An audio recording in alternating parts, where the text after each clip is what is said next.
합니다.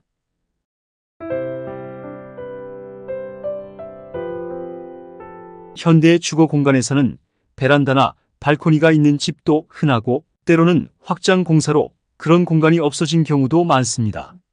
하지만 여러분, 이런 사실을 알고 계신가요?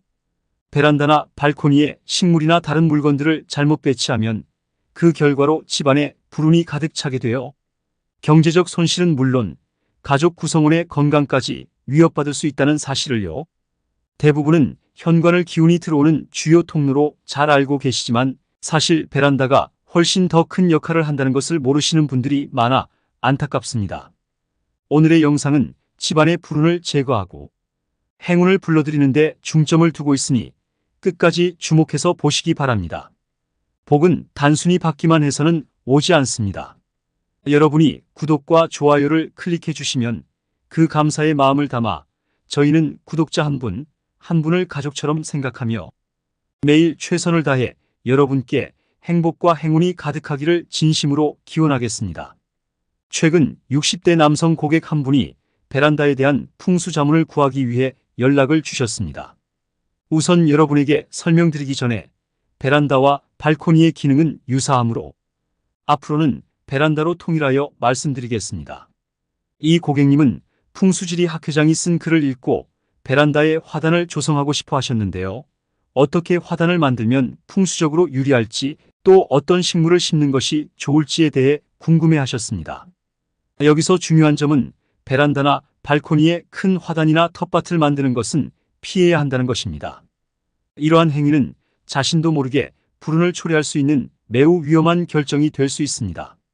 살아있는 식물은 강한 기운을 지니고 있으며 흙 역시 분리되었을 때 강한 기운을 발산합니다. 이 흙이 주변의 기를 흡수하는 성질을 가지고 있다는 사실을 아시나요? 베란다나 집안에 큰 화단이나 텃밭이 설치되어 있으면 식물과 흙은 서로 기를 나누며 공생하게 되는데 이는 그들이 더 많은 기를 요구하게 만들 수 있습니다. 결과적으로 이런 환경은 거주하는 사람들로부터 좋은 기운을 서서히 그리고 지속적으로 빼앗아 갈 수 있습니다. 집안에 불운이 가득 차는 상황이 발생할 수 있으며 특히 몸이 약하거나 노약자가 계신 가정에서는 더욱 조심해야 합니다. 그렇다면 화분은 어떨까요? 사실 화분은 상황이 다릅니다. 텃밭이나 큰 화단에 비해 화분은 훨씬 작기 때문에 흙의 기운이 크게 약해집니다. 적절한 관리와 보호를 받으며 자라는 식물은 집안에 긍정적인 기운을 더할 수 있습니다. 사람들이 식물을 애정 어린 마음으로 돌보면 그 식물은 더욱 건강하게 자라고 더 많은 좋은 기운을 발산하게 됩니다. 다시 정리해서 말씀드리면 흙은 땅에서 벗어나게 되면 고유의 생명력을 잃을까봐 주위의 기운을 빼앗아 가는데 실내 베란다에 화분 형태로 놓아두는 것은 좋으나 화단과 텃밭을 설치하면 불길한 흉사를 자초하게 되는 것입니다. 제가 여러 집을 방문하다 보면 이러한 곳을 많이 봐왔는데요. 집안 베란다에 텃밭과 화단을 꾸며놓고 사는 집은 대부분 환자가 있거나 재물의 손실로 고통을 받는 것을 쉽게 확인할 수가 있습니다. 식물은 화분에 담겨 정성스럽게 길러지지 않는 한 불길한 일을 자초하게 된다는 걸 명심하세요. 여러분, 집안의 운기를 활성화하는 효과적인 방법을 소개해 드리겠습니다. 베란다의 양쪽, 즉 왼쪽과 오른쪽에는 사람 키보다 작은 서로 다른 관엽 식물을 배치하는 것이 좋습니다. 예를 들어 극락조나 파키라와 같은 식물이 이에 해당됩니다. 이런 배치는 집안의 기운 순환을 촉진하여 재물운과 건강운을 크게 향상시킬 수 있습니다. 또한 최근 50대 여성 고객분께서 새 집 이사와 관련하여 저에게 주신 질문도 공유드리겠습니다. 고객분은 베란다가 필요 없다고 생각하여 거실과 안방이 베란다로 확장된 집을 선택하려고 하셨습니다. 이에 대해 어떻게 공간을 꾸미면 좋을지 의견을 구하셨죠. 베란다와 발코니의 확장은 생각보다 많은 문제를 야기할 수 있습니다. 많은 분들이 실내 공간을 넓히기 위해 베란다를 제거하고 확장 공사를 선택하시는데 이는 종종 예상치 못한 불운을 초래할 수 있습니다. 베란다는 단순히 현관과는 달리 집 안으로 들어오는 기운의 주요 통로 역할을 하기 때문입니다. 우리나라의 전통 가옥인 한옥에서 자연과의 조화를 중시한 설계는 한옥이 견뎌내야 했던 여름의 무더위와 겨울의 추위를 효과적으로 조절할 수 있도록 도와주었습니다. 현대 주택 설계에서도 이러한 한옥의 설계 원칙을 반영하여 베란다를 중요하게 다루고 있습니다. 한옥에서의 마당과 마루, 처마는 집안을 보호하는 역할을 하는데, 이는 베란다도 마찬가지로 강렬한 햇볕이나 비로부터 집을 보호하고 외부의 불길이 집 안으로 침입하는 것을 방지합니다. 이런 구조적 요소는 우리 집의 운기를 깨끗하게 유지하는 데에도 큰 도움을 줄 수 있습니다.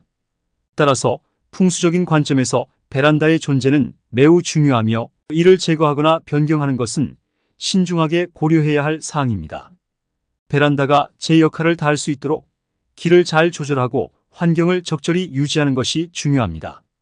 집의 구조를 변경하는 것은 큰 변화를 가져올 수 있으니, 이러한 결정은 충분한 고려와 조사 후에 이루어져야 합니다.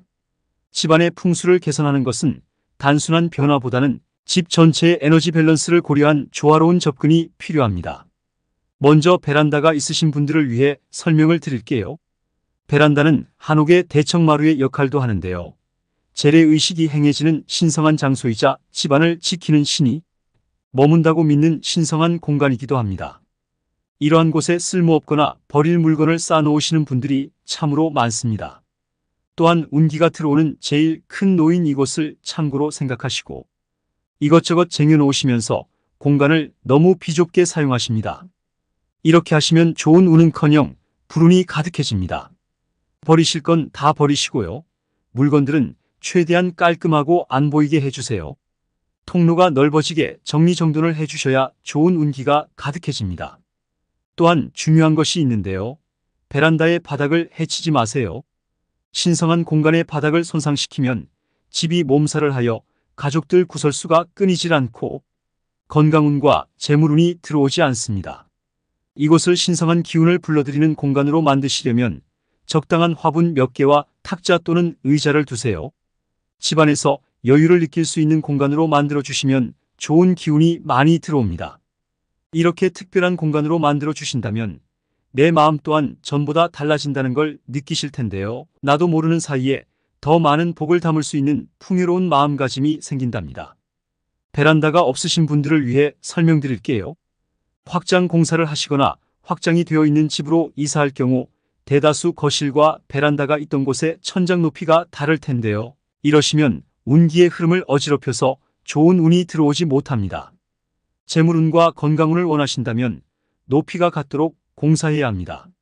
나쁜 기운을 정화시켜주지 못하는 베란다가 없고 시야가 넓은 것은 재물운은 물론 건강운에 지장을 줍니다. 특히나 허약하고 쇠약한 어린아이와 노인의 마음을 황량하게 만듭니다.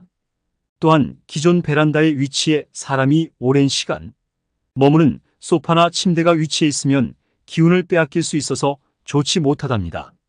세상에 자신이 노출되어 있거나 넓은 들판에 홀로 서 있다는 고독감에 사로잡혀 마음을 불안하게 만든답니다.